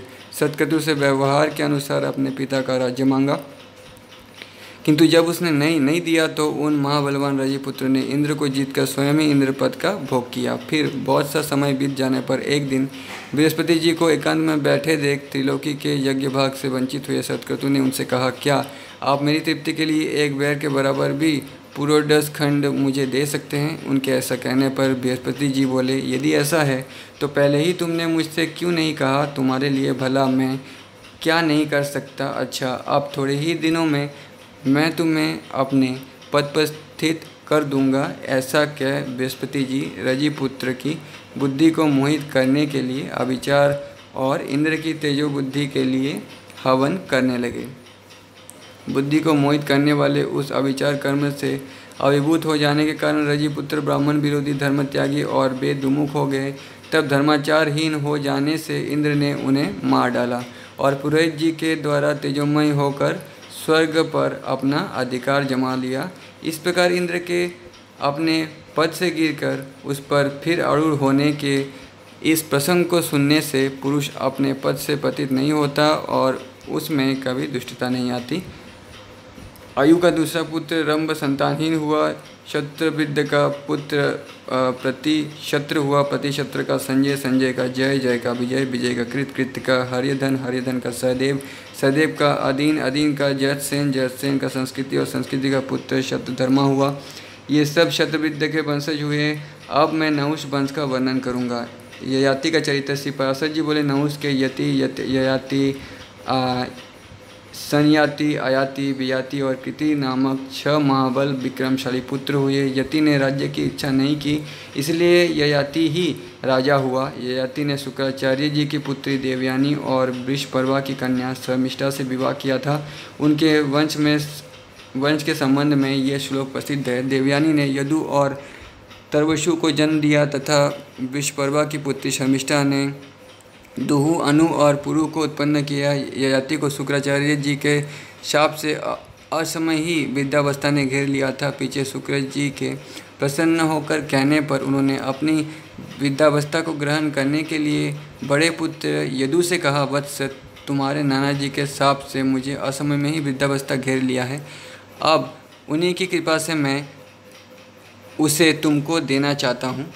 मैं अभी विषय भोगों से तृप्त नहीं हुआ हूँ, इसीलिए एक सहस्र वर्ष तक मैं तुम्हारी युवावस्था से उन्हें भोगना चाहता हूँ। इस विषय में तुम्हें किसी प्रकार की आनाकानी नहीं करनी चाहिए। किंतु पिता के ऐसा कहने पर भी यदु ने वृद्धावस्था को ग्रहण करना ना चाहा। तब पिता ने उसे शाप दिया कि तेरे संतान राज्य पद के योग्य न होगा। तो यदुवंश में ही कृष्ण पैदा हुए थे और उन्होंने इस नियम को तोड़कर राजा हुआ, क्योंकि ये अन्याय से दिया गया शाप था जिसे कृष्ण ने ठीक किया। फिर राजा ययाति ने तुर्वशु और अनु से भी अपना यौवन देकर वृद्धावस्था ग्रहण करने के लिए कहा, तथा उनमें से प्रत्येक के अस्वीकार करने पर उन्होंने उन सभी को शाप दे दिया। अंत में सबसे छोटे शर्मिष्ठा के पुत्र पुरु से भी वही बात कही। तो दोस्तों, इंसान सब कुछ अपने मन मुताबिक ही चाहता है। तो पहले के ज़माने में भी ऐसा ही था, अपना मन मुताबिक ना होने पर गुस्सा आ जाता था, बद्दुआ दे देते थे सबको, लेकिन जो सच कहता था उसे ही बद्दुआ दिया जाता था। अंत में सबसे छोटे शर्मिष्ठा के पुत्र पुरु से भी वही बात कही। तब उसने अति नम्रता और आदर के साथ पिता को प्रणाम करके उदारतापूर्वक कहा, ये तो हमारे ऊपर आपका मान अनुग्रह है। ऐसा कहकर पुरु ने अपने पिता की वृद्धावस्था ग्रहण कर उन्हें अपना यौवन दे दिया। राजा ययाति ने पुरु का यौवन लेकर समयानुसार प्राप्त हुए यथेष्ट विषयों को अपने उत्साह के अनुसार धर्मपूर्वक भोगा और अपनी प्रजा का भली प्रकार पालन किया। फिर विश्वाची और देवयानी के साथ विविध भोगों को भोगते हुए मैं कामनाओं का अंत कर दूंगा, ऐसा सोचते सोचते वे प्रतिदिन भोगों के लिए उत्कंठित रहने लगे और निरंतर भोगते रहने से उन कामनाओं को अत्यंत प्रिय मानने लगे। तदुपरांत उन्होंने इस प्रकार अपना उद्गार प्रकट किया, भोगों की तृष्णा उनके भोगने से कभी शांत नहीं होती, बल्कि गीताहुति से अग्नि के समान वो बढ़ती जाती है। संपूर्ण पृथ्वी में जितने भी धन्य यव सुवर्ण पशु और स्त्रियाँ हैं, वे सब एक मनुष्य के लिए भी संतोषजनक नहीं है। इसीलिए तृष्णा को सर्वथा त्याग देना चाहिए। जिस समय कोई पुरुष किसी भी प्राणी के लिए पापमयी भावना नहीं करता, उस समय उस समदर्शी के लिए सभी दिशाएं सुखमयी हो जाती है। दुर्मतियों के लिए जो अत्यंत दृष्टज है तथा वृद्धावस्था में भी जो शिथिल नहीं होती, बुद्धिमान पुरुष उस तृष्णा को त्याग कर सुख से परिपूर्ण हो जाता है।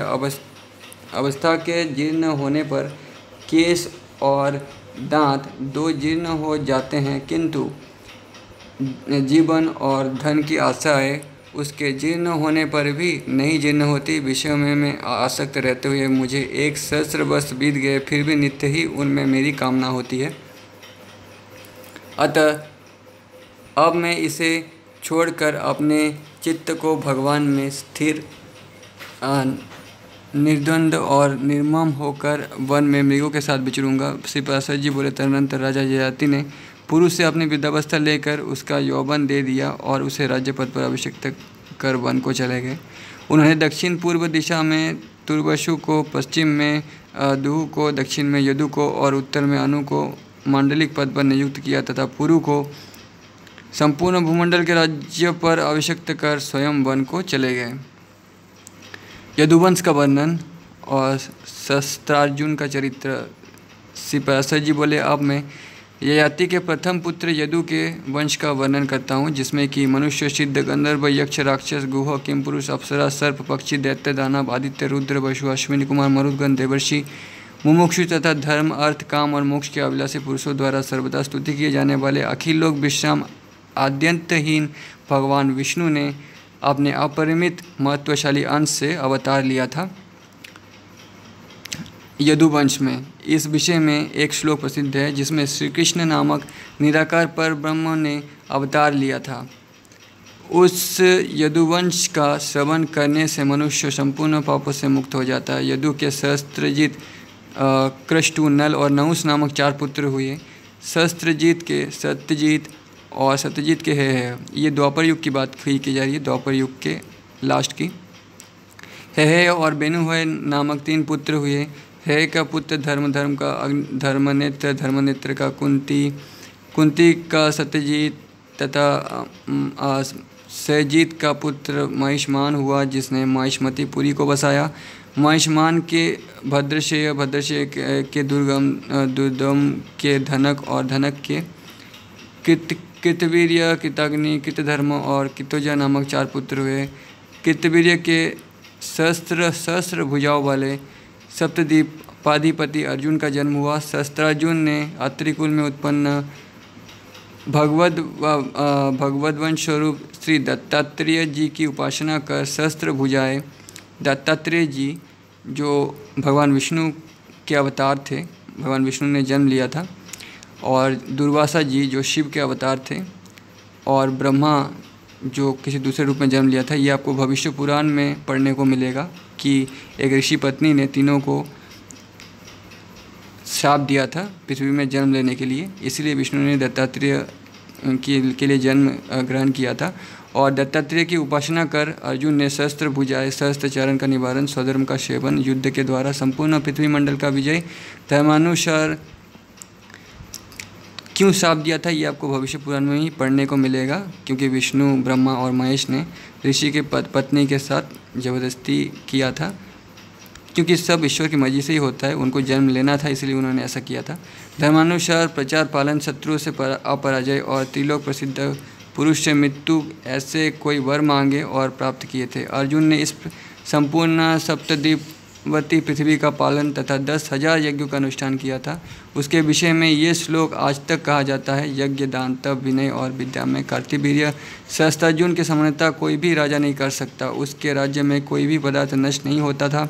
इस प्रकार उसने बल, पराक्रम, आरोग्य और संपत्ति को सर्वदा सुरक्षित रखते हुए 85,000 वर्ष राज्य किया। एक दिन जब वो अतिशय मद्यपान से व्याकुल हुआ नर्मदा नदी में जल क्रीड़ा कर रहा था, उसकी राजधानी माहिष्मतीपुरी पर दिग्विजय के लिए आए हुए संपूर्ण देव, दानव, गंधर्व राजाओं के विजय मत से। तो दोस्तों 85,000 वर्ष उस समय की कैलकुलेशन और प्रकृति अलग हुआ करती थी। आज की कैलकुलेशन के मुताबिक, क्योंकि आज 365 दिन में एक साल होता है, तो इसको आप 85 साल मान सकते हो। उस राजधानी माहिष्मतीपुरी पर दिग्विजय के लिए आए हुए संपूर्ण देव, दानव, गंधर्वों और राजाओं के विजय मद से उन्मत्त रावण ने आक्रमण किया। उस समय उसने अनायास ही रावण को पशुओं के समान बांधकर अपने नगर के एक निर्जन स्थान में रख दिया। अर्जुन, सहस्त्र भुजा वाले अर्जुन ने रावण को बांध कर रख दिया। रावण को पराजित किया ऐसा नहीं लिखा है, ठीक है। इस सहस्त्रार्जुन का 85,000 वर्ष व्यतीत होने पर भगवान नारायण के अंशावतार परशुराम जी ने वध किया था सहस्त्रार्जुन को। इसके 100 पुत्रों में से शूर, शूरसेन, वृषसेन, मधु और जयध्वज ये 5 प्रधान थे। जयध्वज का पुत्र तालजंग हुआ और तालजंग नामक 100 पुत्र हुए। इनमें सबसे बड़ा वितिहोत्र तथा दूसरा भरत था।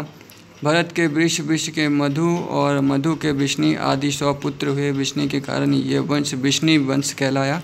मधु के कारण इसकी मधु संज्ञा हुई और यदु के नामानुसार इस वंश का लोग यादव कहलाए। यदुपुत्र कष्टु का वंश, श्री पराशर जी बोले यदुपुत्र कष्टु के ध्वजिनीबान नामक पुत्र हुआ। उसके स्वाति के ऋशंकु के चित्ररथ और चित्ररथ के शशिबिंदु नामक पुत्र हुआ, जो 14 महारत्नों का स्वामी तथा चक्रवर्ती सम्राट था। शशिबिंदु के 1 लाख स्त्रियां और 10 लाख पुत्र थे। उनमें पृथुश्रवा, पृथुकर्मा, पृथुकीर्ति, पृथुयथा, पृथुजय और पृथुदान ये 6 पुत्र प्रधान थे। पृथुश्रवा का पुत्र पृथुतम और उसका पुत्र उष्णा हुआ, जिसने 100 अश्वमेध यज्ञ किया था। उष्णा के शीतपु नामक पुत्र हुआ। शीतपु के रुक्मकवच के परावृत तथा परावृत के रुक्मेशु, पृथु, जामक, वलित और हरित नामक 5 पुत्र हुए। इनमें से जामक के विषय में अब भी ये श्लोक आया जाता है। संसार में स्त्री के वशीभूत जो लोग होंगे और जो पहले हो चुके हैं, उनमें शैब्या का पति राजा जामक ही सर्वश्रेष्ठ हैं। उसकी स्त्री शैब्या यद्यपि निसंतान थी, तथापि संतान की इच्छा रहते हुए भी उसने उसके भय से दूसरी स्त्री से विवाह नहीं किया। एक दिन बहुत से रथ, घोड़े और हाथियों के संघर्ष से अत्यंत भयानक महायुद्ध में लड़ते हुए उसने अपने समस्त शत्रु को जीत लिया। उस समय वे समस्त शत्रुगण, पुत्र, मित्र, स्त्री, सेना और कोषादि से हीन होकर अपने अपने स्थानों को छोड़कर दिशा विदिशाओं में भाग गए। उनके भाग जाने पर उसने एक राजकन्या को देखा, जो अत्यंत भय से कातर हुई विशाल आंखों से देखती हुई, हे तात, हे मात, हे भ्रात। भ्राता मतलब भाई, मात का मतलब माता, तात का मतलब दादाजी हो सकता है या पिता का बड़ा भाई हो सकता है।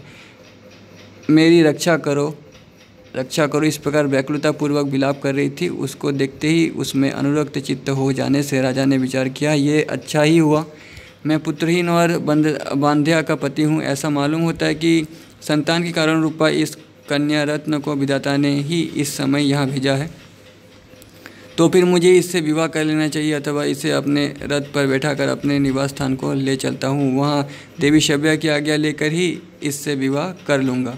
तदनंतर वे उसे रथ पर चढ़ाकर अपने नगर को ले चले। वहाँ विजयी राजा के दर्शन के लिए संपूर्ण पूर्ववासी सेवक, कुटुंबीजन और मंत्री वर्ग के सहित महारानी शव्या नगर के द्वार पर आई हुई थी।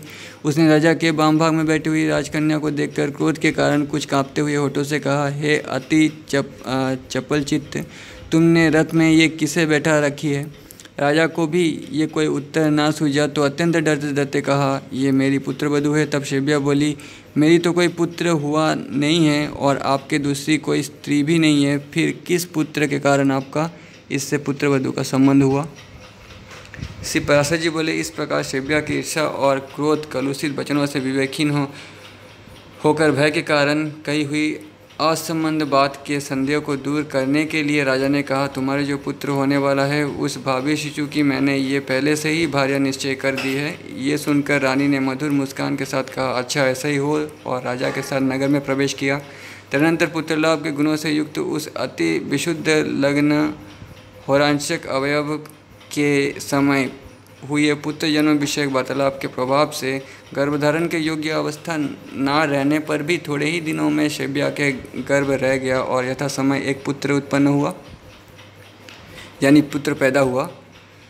पिता ने उसका नाम विदर्भ रखा और उसी के साथ उस पुत्रवधू का पानी ग्रहण हुआ। उससे विदर्भ ने कृत और केशिक नामक 2 पुत्र उत्पन्न किए। फिर रोमपाद नामक एक तीसरे पुत्र को जन्म दिया जो नारद जी के उपदेश से ज्ञान विज्ञान संपन्न हो गया था। रोमपाद के बब्रू के घिति के केशिक और केशिक के छेदी नामक पुत्र हुआ, जिसकी संतति में चैद्य राजाओं ने जन्म लिया। जामक की पुत्रवधू के पुत्र कृत के कुंती नामक पुत्र हुआ।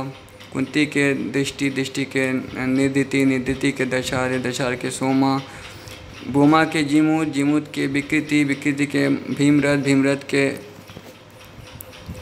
नवरथ के दशरथ के शकुनी के करम्भी के देवरात के देवशत्र के मधु के कुमार वंश के अनु के राजा पुरुमित्र के अंशु और अंशु के सत्वत नामक पुत्र हुआ तथा सत्वत से सात्वत वंश का प्रादुर्भाव हुआ है। मैत्रेय, इस प्रकार जामक के संतान का श्रद्धापूर्वक भली प्रकार श्रवण करने से मनुष्य अपने समस्त पापों से मुक्त हो जाता है। सात्वत की संतति का वर्णन और स्यामंतक मणि की कथा। श्री पराशर जी बोले, सत्वक भजमान दिव्य अंधक देवावृत महाभोज और विष्णु नामक पुत्र हुए। भजमान के निमि कृकर्ण और विष्णु तथा इनके 3 सौतेले भाई सत्यजित, शस्त्रजित और अयुचित, ये 6 पुत्र हुए। देवावृत के बब्रू नामक पुत्र हुआ। इन दोनों पिता पुत्र के विषय में ये श्लोक प्रसिद्ध है। जैसा हमने दूर से सुना था वैसा ही पास जाकर भी देखा। वास्तव में बब्रू मनुष्यों में श्रेष्ठ है और देववृद्ध तो देवताओं के समान है। बब्रू और देवावृद्ध के उपदेश किए हुए मार्ग का अवलंबन करने से क्रमशः 6074 मनुष्यों ने अमर पद प्राप्त किया। महामोज बड़ा धर्मात्मा था। उसकी संतान में भोजवंशी तथा मृत्तिकावर निवासी मृत्तिकावर नृपतिगण हुए। विष्णु के 2 पुत्र सुमित्र और युधाजित हुए। उनमें से सुमित्र के अनमित्र के विघ्न और विघ्न से प्रसेन और सत्राजित का जन्म हुआ। उस सत्राजित के मित्र भगवान आदित्य हुए। एक दिन समुद्र तट पर बैठे हुए सत्राजित ने सूर्य भगवान की स्तुति की। उसके तन्मय होकर स्तुति करने से भगवान भास्कर उसके सम्मुख प्रकट हुए। उस समय उनको अस्पष्ट मूर्ति धारण किए हुए देखकर सत्राजित ने सूर्य से कहा, आकाश में अग्निपिंड के समान आपको जैसा मैंने देखा है वैसा ही सम्मुख आने पर भी देख रहा हूँ। यहाँ आपकी प्रसाद स्वरूप कुछ विशेषता मुझे नहीं दिखती। सत्राजित के ऐसा कहने पर सूर्य ने अपने गले से स्यामंतक नाम की उत्तम महामणि को उतारकर अलग रख दी। तब सत्राजित ने भगवान सूर्य को देखा। उनका शरीर किंचित ताम्रवर्ण अति उज्ज्वल और लघु था तथा उनके नेत्र कुछ पिंगल वर्ण थे। तदनंतर सत्राजित के प्रणाम तथा स्तुति आदि कर चुकने पर सहस्त्रांशु भगवान आदित्य ने उससे कहा, तुम अपना अभिष्ट वर मांगो। सत्राजित ने उस स्यामंतक मणि को ही मांगा। तब भगवान सूर्य उसे वो मणि देकर अंतरिक्ष में अपने स्थान को चले गए। अंतरिक्ष में फिर सत्यजित ने उस निर्मल मणिरत्न से अपना कंठ सुशोभित होने के कारण तेज से सूर्य के समान समस्त दिशाओं में प्रकाशित करते हुए द्वारका में प्रवेश किया। द्वारकावासी लोगों ने उसे आते देख पृथ्वी का भार उतारने के लिए अंश रूप से अवतीर्ण हुए मनुष्य रूपधारी आदि पुरुष भगवान पुरुषोत्तम से प्रणाम करके कहा, यानी कृष्ण से कहा, भगवान आपके दर्शन के लिए निश्चय ही ये भगवान सूर्यदेव आ रहे हैं। उनके ऐसा कहने पर भगवान ने उनसे कहा, ये भगवान सूर्य नहीं है, सत्यजित हैं। ये सूर्य भगवान से प्राप्त हुई। अच्छा सॉरी, कृष्ण नहीं, ये सत्यजित की बात हो रही है यहाँ पे। समंतक नाम की मणि को धारण कर यहाँ आ रहा है, तुम लोग अब बेवश होकर उसे देखो। भगवान के ऐसा कहने पर द्वारकावासी उसे उसी प्रकार देखने लगे। सत्यजित ने वो समंतक मणि अपने घर में रख दी। वो मणि प्रतिदिन 8 भार सोना देती थी। उसके प्रभाव से संपूर्ण राष्ट्र में रोग, अनावृष्टि तथा सर्प, अग्नि, चोर और दुर्भिक्ष आदि का भय नहीं रहता था। भगवान अच्युत को भी ऐसी इच्छा हुई कि वो दिव्य रत्न तो राजा उग्रसेन के योग्य है, किंतु जातीय विद्रोह के भय से समर्थ होते हुए भी उन्होंने उसे छीना नहीं। भगवान को लगा कि ये मणि और राजा उग्रसेन के पास भी होना चाहिए, जो कृष्ण के मामा थे। कंस उसका पिता था उग्रसेन, तो उसी के राज्य में कृष्ण राजा हुए तो शायद या रहते थे, तो उग्रसेन के पास भी होना चाहिए। लेकिन वो छीन सकते थे, लेकिन छीना नहीं।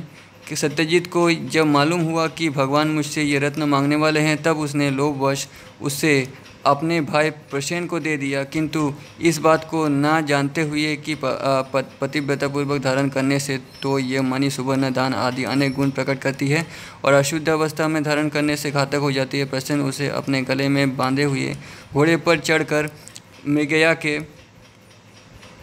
मृग के लिए वन को चला गया। वहाँ उसे एक सिंह ने मार डाला। जब वो सिंह घोड़े के सहित उसे मारकर उस निर्मल मणि को अपने मुंह में लेकर चलने को तैयार हुआ, तो उसी समय ऋक्षराज जामवंत ने उसे देखकर मार डाला। जामवंत रामायण के समय में थे, ठीक है, तो उनकी उम्र बहुत लंबी थी, इसलिए वो द्वापर युग में भी थे।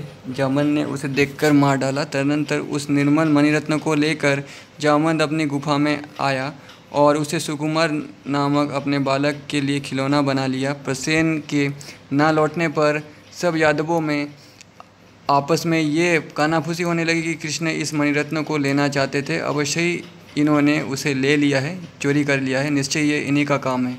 इस लोकापवाद का पता लगने पर, यानी कोई कृष्ण पर विश्वास नहीं करते थे, लगने पर संपूर्ण यादव सेना के सहित भगवान ने प्रसेन के घोड़े के चरण चिन्हों का अनुसरण किया और आगे जाकर देखा कि प्रसेन को घोड़े सहित सिंह ने मार डाला है। फिर सब लोगों के बीच सिंह के चरण चिन्ह देख लिए जाने से अपनी सफाई हो जाने पर भी भगवान ने उन चिन्हों का अनुसरण किया और थोड़ी दूर ऋक्षराज द्वारा मारे हुए सिंह को देखा, किंतु उस रत्न के महत्व के कारण उन्होंने जामवंत के पद चिन्हों का भी अनुसरण किया और संपूर्ण यादव सेना को पर्वत के तट पर छोड़कर ऋक्षराज के चरणों का अनुसरण करते हुए स्वयं उनकी गुफा में घुस गए। भीतर जाने पर भगवान ने सुकुमार को बहलाती हुई धात्री की ये वाणी सुनी। सिंह ने प्रसेन को मारा और सिंह को जामवंत ने मारा।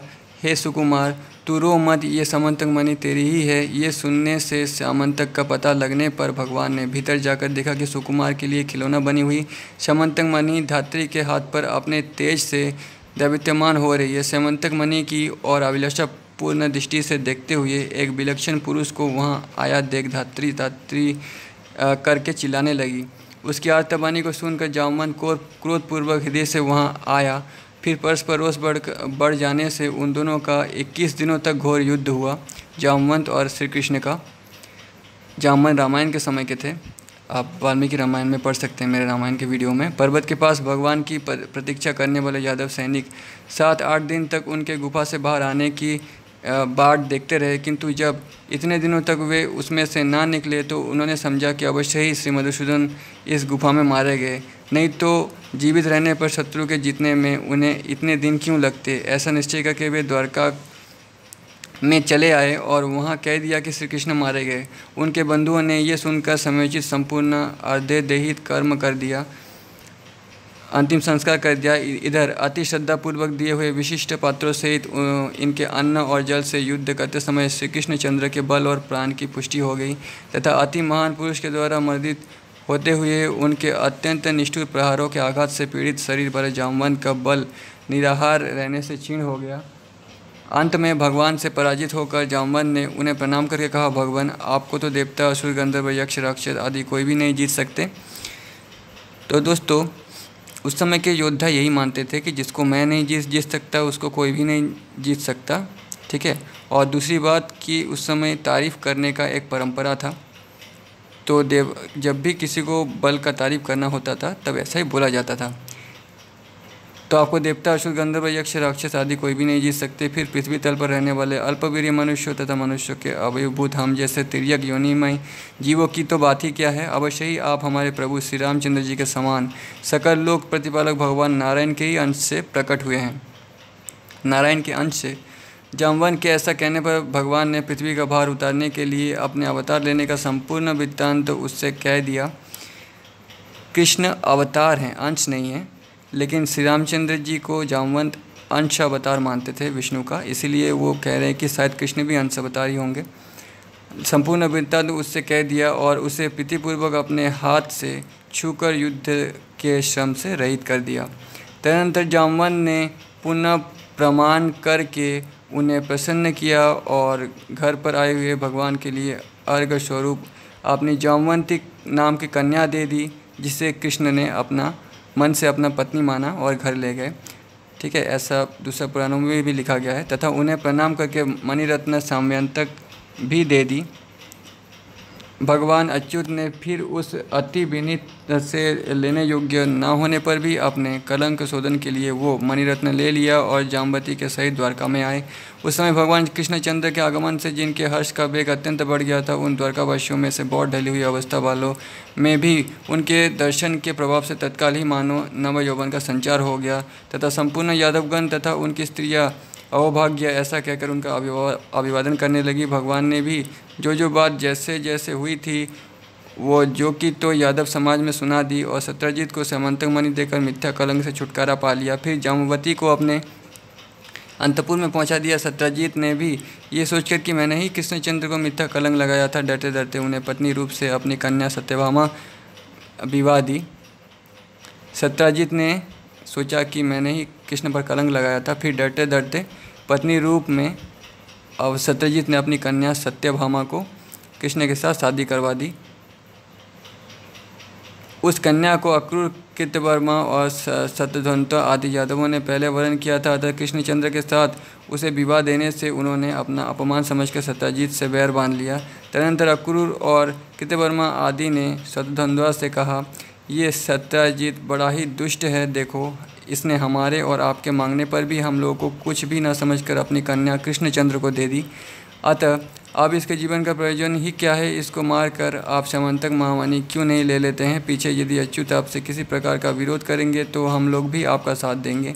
उनके ऐसा कहने पर शत्रुघ्न ने बहुत अच्छा ऐसा ही करेंगे। इसी समय पांडवों के लाक्षागृह में जलने पर यथार्थ बात को जानते हुए भी भगवान कृष्णचंद्र दुर्योधन के प्रयत्न को शिथिल करने के उद्देश्य से कुलचित कर्म करने के लिए वारणावत नगर को गए हैं। उनके चले जाने पर शतधन्वा ने सोते हुए सत्यजीत को मारकर वो मणिरत्न ले लिया। पिता के वध से क्रोधित हुई सत्यभामा तुरंत ही रथ पर चढ़कर वारणावत नगर में पहुंची और भगवान कृष्ण से बोली, भगवान पिताजी ने मुझे आपके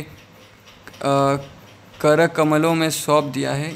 इस बात को सहन न कर सकने के कारण शत्रुघ्न ने मेरे पिताजी को मार दिया है और उस समंतक नामक मणि रत्नों को ले लिया है, जिसके प्रकाश से संपूर्ण त्रिलोकी भी अंधकार शून्य हो जाएगी। इसमें आप ही की हंसी है, इसलिए सब बातों का विचार करके जैसा उचित समझे करें। सत्यभामा के ऐसा कहने पर भगवान श्री कृष्ण ने मन ही मन प्रसन्न होकर भी उनसे क्रोध से आंखें लाल करके कहा, सत्य अवश्य इसमें मेरी ही हंसी है।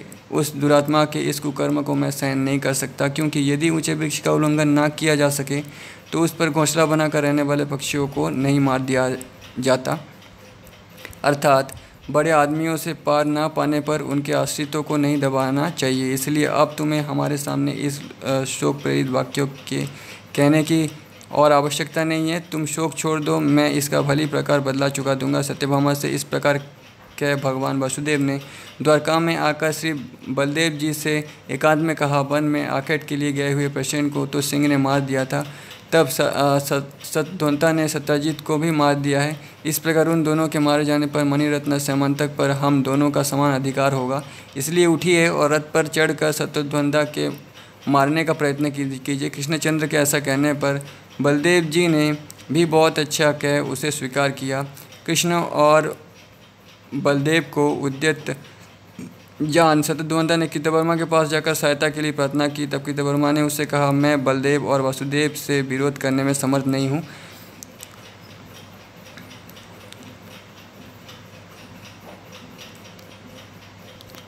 उसके ऐसा कहने पर शत्रुघ्न ने अक्रूर से सहायता मांगी, तो अक्रूर ने भी कहा, जो अपने पाद प्रसाद से त्रिलोकी का कंपायमान कर देते हैं, देव शत्रु असुरगण की स्त्रियों को वेदोध्यान देते हैं तथा अति प्रबल शत्रु सेना से भी जिनका चक्र अपरिहत रहता है, उन चक्रधारी भगवान वासुदेव से तथा जो अपने मददबंधन नयनों की चितवन से सबका दमन करने वाले और भयंकर शत्रु समूह हाथियों को खींचने के लिए अखंड महिमाशाली प्रचंड हल धारण करने वाले हैं।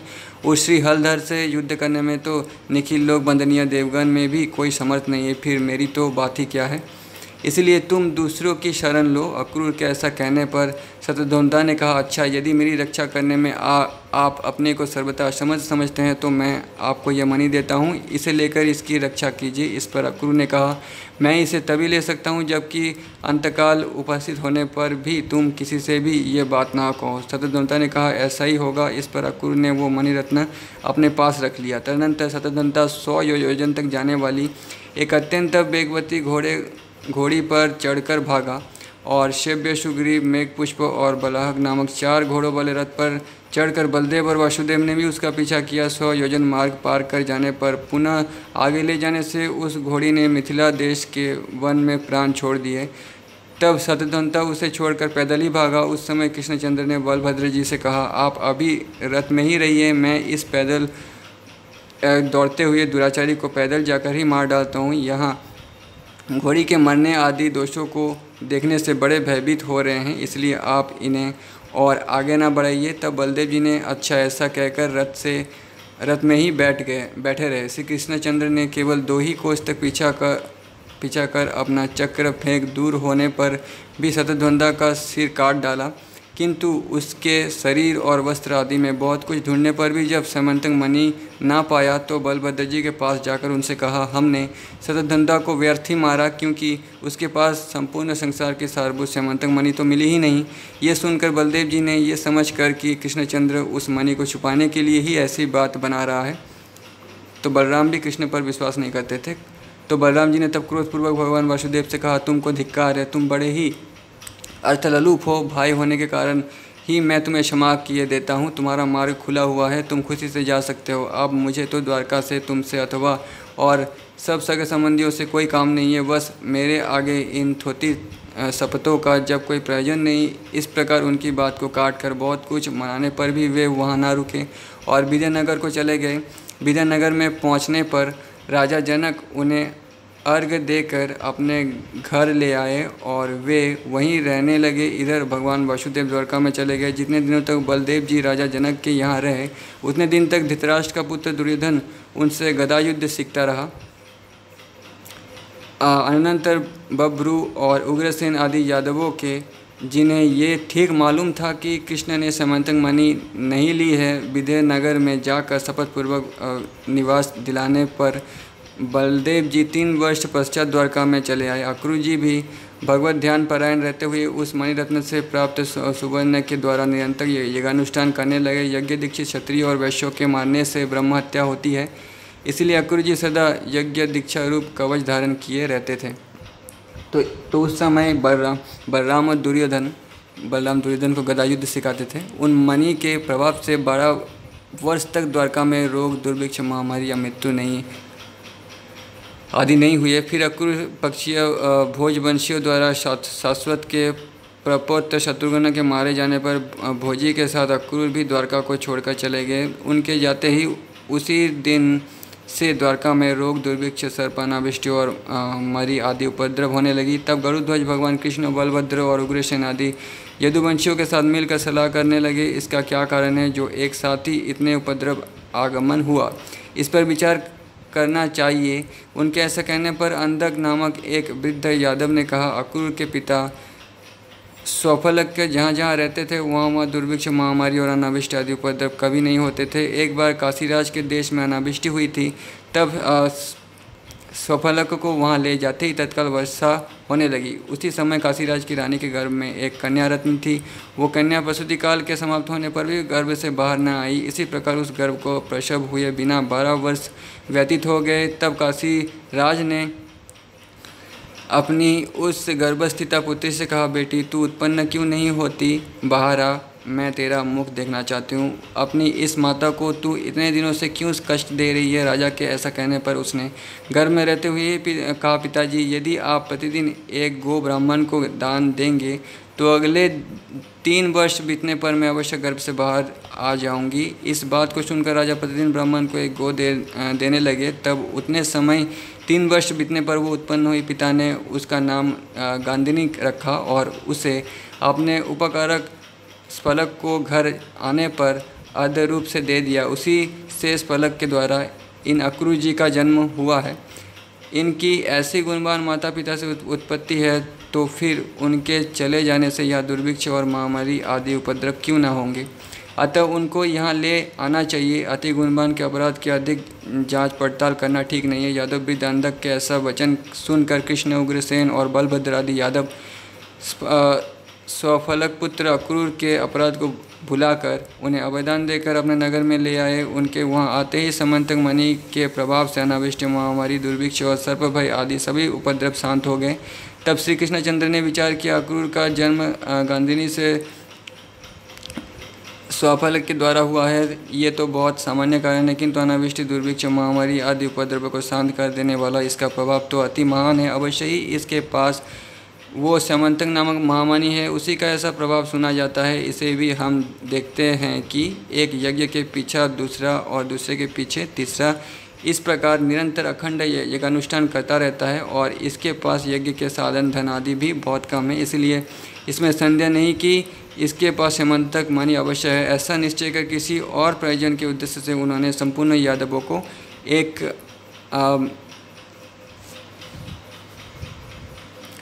महल में एकत्रित किया। समस्त यदुवंशियों के वहां आकर बैठ जाने के बाद प्रथम प्रयोजन बताकर उसका उपसंहार होने पर प्रसंगांतर से अक्रूर के साथ परिहास करते हुए भगवान कृष्ण ने उनसे कहा, हे दानवपते, जिस प्रकार साधुनता ने तुम्हें संपूर्ण संसार की सारभूत एक समंतक नाम की महामणि सौंपी थी, वो हमें सब मालूम है। वो संपूर्ण राष्ट्र का उपकार करते हुए तुम्हारे पास है तो रहे, उसका प्रभाव का फल तो हम सभी भोगते हैं, किंतु ये बलभद्र जी हमारे ऊपर संदेह करते हैं, इसलिए हमारी प्रसन्नता के लिए एक बार उसे दिखला दीजिए।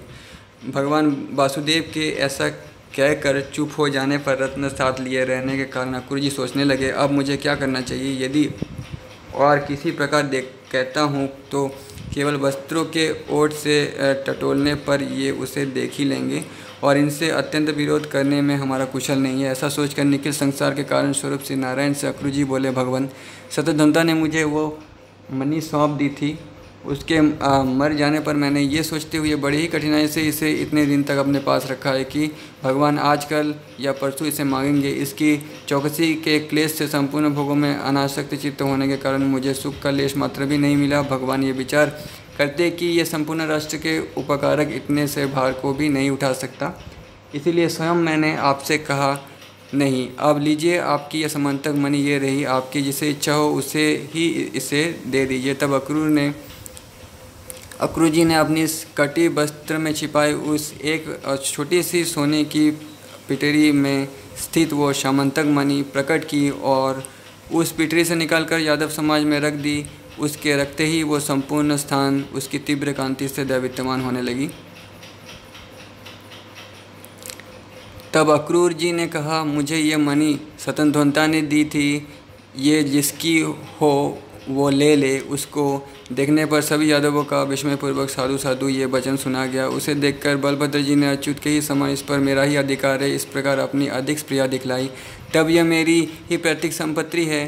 ये इस तरह सत्यभामा ने भी उसके लिए अपनी उत्कृष्ट अभिलाषा प्रकट की। बलभद्र और सत्यभामा को देखकर कृष्णचंद्र ने अपने को बैल और पहिए के बीच में पड़े हुए जीव के समान दोनों ओर से संकटग्रस्त देखा।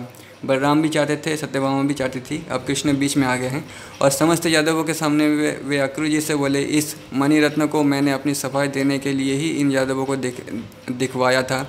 इस मणि पर मेरा और बलभद्र जी का तो समान अधिकार है और सत्यभामा की ये प्रतीक संपत्ति है और किसी का इस पर कोई अधिकार नहीं है। ये मणि सदा शुद्ध और ब्रह्मचर्य आदि गुण युक्त रहकर धारण करने से संपूर्ण राष्ट्र का हित करती है और अशुद्ध अवस्था में धारण करने से अपने आश्रयदाता को भी मार डालती है। मेरे 16,000 स्त्रियां हैं, कृष्ण कह रहे हैं, इसलिए मैं इसके धारण करने में समर्थ नहीं हूँ। इसलिए सत्यभामा भी इसको कैसे धारण कर सकती है। आर्य बलभद्र को भी इसके कारण से मदिरापान आदि संपूर्ण भोगों को त्यागना पड़ेगा। यानी बलभद्र जी शराब पीते थे, मदिरापान करते थे, तो इसको लेने से उसे भी छोड़ना पड़ेगा। इसलिए हे दानपत्य, ये यादवगण, बलभद्र जी, मैं और सत्यभामा सब मिलकर आपसे प्रार्थना करते हैं कि इसे धारण करने में आप ही समर्थ हैं। आपके धारण करने से ये संपूर्ण राष्ट्र हित करेगी, इसलिए संपूर्ण राष्ट्र के मंगल के लिए आप ही इसे पूर्ववत धारण कीजिए। इस विषय में आप और कुछ भी ना कहें। भगवान के ऐसा कहने पर दानपत्य अक्रूर ने जो आज्ञा कहकर महारत्न ले लिया। तब से अक्रूर जी सबके सामने उस अति दैवत्यमान मणि को अपने गले में धारण कर सूर्य के समान किरण जाल से युक्त होकर विचरने लगे। भगवान के मिथ्या कलंक शोधन रूप इस प्रसंग का जो कोई स्मरण करेगा उसे कभी थोड़ा सा भी मिथ्या कलंक नहीं लगेगा। उसकी समस्त इंद्रियां समस्त रहेगी और वो समस्त पापों से मुक्त हो जाएगा। नेक्स्ट चैप्टर हम अगले वीडियो में पढ़ेंगे क्योंकि वीडियो बहुत बड़ा हो गया है। तब तक के लिए धन्यवाद।